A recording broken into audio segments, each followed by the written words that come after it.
check, 1, 2. Go! Curious about real estate? Yes! Then you've come to the right place. Get the knowledge you need. Get over the fear and get started. This is the Michael Quarles Real Estate Show with your host, Michael Quarles. Hello, everybody. Michael Quarles with the Michael Quarles Real Estate Show, and welcome to podcast episode 260.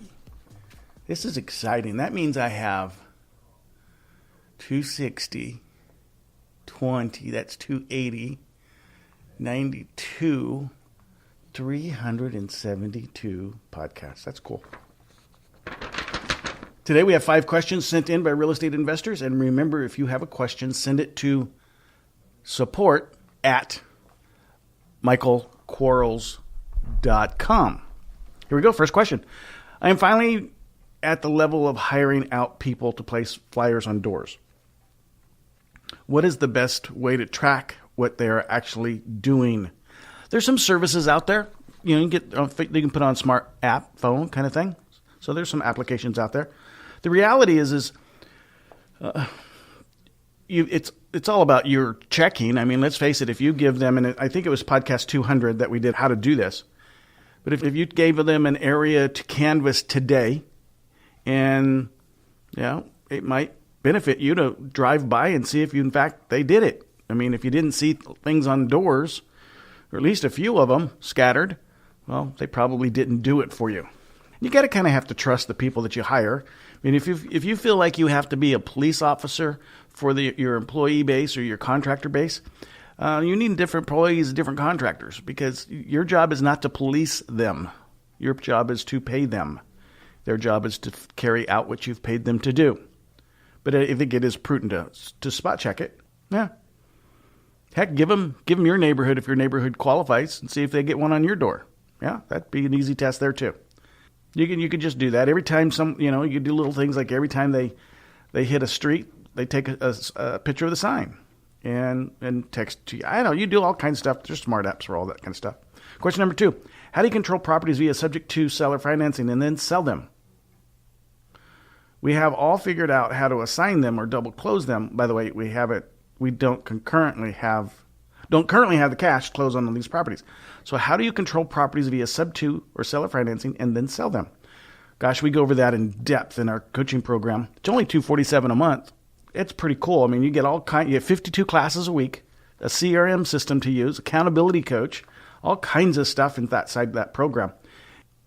It's a bigger question than I can answer on a podcast. But the reality is, it's about negotiation. It's about understanding circumstances of both you and the seller and how you create win-win situations. But we do a ton of seller financing, ton of seller and sub-2 financing transactions. They're perfect if you don't have any cash. I mean, even if you had a bucket load of cash, you'd still want to learn this stuff because you're going to run out of cash. There's going to be more opportunities than you have cash for, most cases. So you've got to learn this stuff. Might as well get on the coaching program and learn it. Question number 3. When you are cold calling leads, what hours do you typically call? I like 9 and 11 and 3 to 5. I really liked 9 and 11. I did that for a year. Took 119 contracts. Okay, it could have been 117, but my memory says 119. And I liked it in the morning. I like to get in, get it done, get rid of it, because it's not the most fun thing. If I made some appointments for that afternoon, then I can go and, reap the reward of all the hard work I had in the morning. And, cold calling was fun. Let's face it, the script is real simple. It says, "Hi, my name is Michael Quarles with I Buy Houses. We're looking for 2 and 3 bedroom homes in your neighborhood. Just wondering, who do you know that's planning on moving?" And there's a whole line of questions after that. If they say yes, if they raise their hand. And if most people don't raise their hand, they tell you to F off or hung up on you or belittle you for not having a real job. And you know what? I don't know anybody that I cold called that owns a Bentley. So I don't know who has the real job. I know I drive a Bentley, so go figure. Man, sometimes it's hard work in this business, and you just got to put your, the ridicule aside that all the people out there that don't do what you want to do, don't want to have what you want to have, aren't willing to take the steps that you are. You just got to say, hey, that's okay. You can have your opinion. I'm going to drive my Bentley. Be nice about it and just understand a no is one step closer to a yes. See, it doesn't start out with, I get a yes, And then I go get all the no's. I wish it worked that way, but it's not. You get all the no's first, and then you find that yes. And you just make a fun game out of it. I had a headset.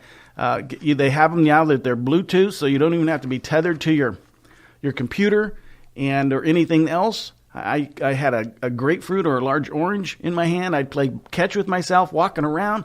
Energy, stand up. Let the phone ring 3 times. If it rings more than 3 times, hang up. Don't leave an answering machine message. All that kind of good stuff. If you're calling from a phone that you can have a caller ID, make sure your caller ID says I buy houses on it. So when people going, who was that called? Then they scroll through their phone. Oh, that was the I buy houses guy. I wonder what they wanted. I'm going to call them back. Well, it's advertising, people. It's free. It's easy. It's cheap. It's free. Might as well set up caller ID to do that if you're using a phone that gives that ability. Most of them do. Great question, though. Thanks for listening. We'll be right back. Are you running out of leads? It's time you tried Yellow Letters at yellowletters.com. Get motivated seller leads through Yellow Letters, postcards, zip letters, typed professional letters, greeting cards, door hangers, and business cards. Yellow Letters is a full-service marketing company created with your success in mind. Get the personal attention you need to get your direct mail campaign started and get in touch at yellowletters.com. And we are back in 3, 2, 1. Question number 4. I have a seller that I have built great rapport with over the phone, but he is stuck on his very high price. He even told me a story about a guy that offered him something around the range I'm thinking, and he went into it how much a single brick costs and how many bricks there were that were laid, and obviously he's emotional ties to this property.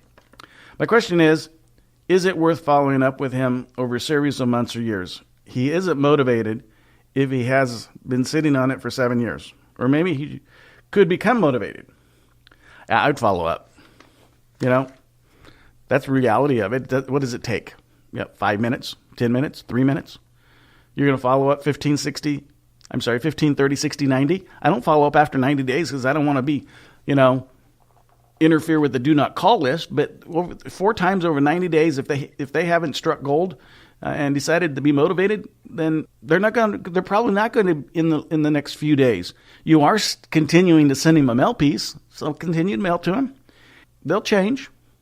If you want to create relationship purchases, there's one for you. Go buy him lunch kind of stuff. But I don't, I'm nice to people, but I don't want to create a relationship for my business to be able to perform. And you've seen those businesses out there that they got to get all gooey with people to get people to buy their product or buy their service. No, my service is bought because I do a good job. I'm respectful. I'm ethical. I'm moral. It's not because, I'm going to be gooey and, that kind of stuff. But I've seen it. Realtors are famous for it. Realtors I bless their heart. Some of them are very good. I saw this one lady. She would babysit people's children for their listing. Like, really? I am not doing it. No way. Not gonna happen. So, all kinds of people in the world. Thank goodness for that. Question number 5. If someone were to ask you, is wholesaling ethical, how would you respond? Well, yes. It's ethical. Because the real question is someone's going, well, if you're buying low, and wholesaling, by the way, is buying low, selling low, so you're really not making any money. Is wholesaling ethical? Now, assigning, if that were the question, that's a whole different bag. But the question was, is wholesaling ethical? Yes, because you're buying the property low and you're selling it to somebody else low. There's nothing wrong with that. Anybody that thinks that's unethical doesn't understand the basis of business. Business buys low, sells for more. Now, it could be, there are wholesale stores. There's Costco. That's a wholesale store. There's Walmart. That's not really a wholesale store, but they sell cheap. There's Targets and all that kind of stuff. You can't expect them to pay for the product at the price they're selling it for. So they're buying low, selling higher. That's just business. That's what we do. Yeah, now, but they're not selling houses, Mike. It's not emotional. You're not, whatever. Really? We're solving problems. In fact, in most cases, I'm the only one that can solve the problem at hand. The seller can't turn to anybody else, either because some emotional situation or some physical situation. They let the house deteriorate so bad that no one else can see value in it except for me. So is that makes me a bad guy because I go out there and solve someone's problem? No. Nothing at all. And it's not unethical to buy low and sell low. It's not even unethical to buy low and sell high, which is what I like to do. I'm solving problems. You know what? There's not a single seller that's ever sold me their house that they didn't agree to the sales price. Not a single person ever sold me their house without agreeing to the sales price first. They went through the closing procedure all the way through it and took my money at the end of the day for their house. And here's the reality is, when you have an item, you place value on that item. When a seller sells us a house at 60 cents on the dollar, it is not 60 cents on the dollar for them. Their dollar is a dollar. It's just the value of the house that they have is only worth 60 cents.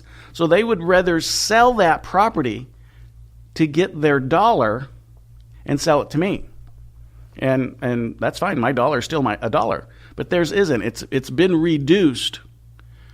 There's something urgent about that. And there's nothing wrong with buying from people that are in urgent mode. Most of the people have procrastinated so long, thought the miracle was going to happen, thought the lottery was going to happen, thought, someone relative was going to, pass on and send them some check or something. Didn't happen.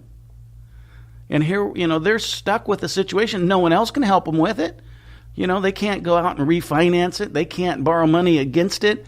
No relative's going to loan them the money. They just need to get done with the house. They don't want the house anymore. They're tired of being a landlord, whatever it is. And here we come. There's nothing unethical about buying a house low, selling it low, buying a house low, selling it high. None whatsoever. Now, here's the only little caveat I'm going to put in here.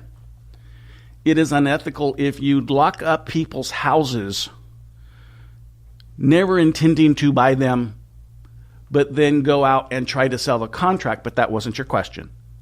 Your question wasn't about a signing, it was about wholesaling. Wholesaling is actually taking title. A signing is selling the contract. There's a difference. Great questions. I enjoy this stuff, guys and gals. And remember, I talked a little bit about the coaching program. Get into that thing. I mean, it's going good for a lot of folks. A lot of folks are loving it. And I'm sure you will too. $247 a month. That's all it is. Thanks so much. Till next time. Thanks for listening to the Michael Quarles Real Estate Show. Get more info and stay in touch at michaelquarles.com.